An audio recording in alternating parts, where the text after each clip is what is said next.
Bonjour, dans cette vidéo, nous allons analyser l'importance du roulet des épaules en dos crawlé, qui est une des raisons pour laquelle un nageur expert va plus vite qu'un non-expert. Tout d'abord, expliquons ce qu'est le roulis des épaules. Il en existe deux types. Le premier se situe autour de l'axe longitudinal, avec une épaule qui s'enfonce, tandis que l'autre ressort de l'eau. Le second se situe sur un plan frontal, avec une épaule qui avance et l'autre qui recule. Maintenant, nous allons observer la technique du non-expert, qui réalise un 50 mètres en 44 secondes en dos crawlé. Sur ce premier arrêt sur image, nous pouvons observer que le non-expert ressort son épaule de l'eau avec un angle de 11 degrés par rapport à la surface de l'eau.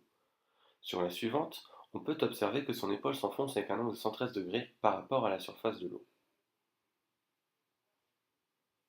Ici, son bras sort de l'eau de 40,45 cm, soit 21,7% de sa taille. Puis, sur le plan frontal, la distance entre les épaules est de 16,22 cm, soit 8,7% de sa taille.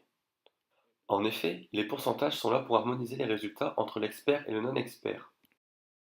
Observons maintenant la technique experte réalisant son 50 mètres en 31 secondes. Sur ce premier arrêt sur image, nous pouvons observer qu'il ressort son épaule de l'eau avec un angle de 65 degrés par rapport à la surface de l'eau.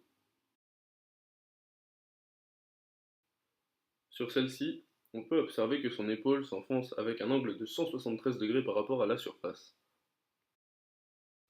Ici, son bras sort de l'eau de 46,45 cm, ce qui représente 25,4% de sa taille.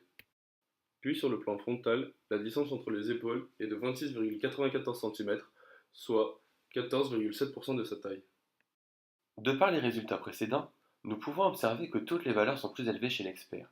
C'est pourquoi le roulis lui permet d'aller chercher l'eau inerte plus en profondeur.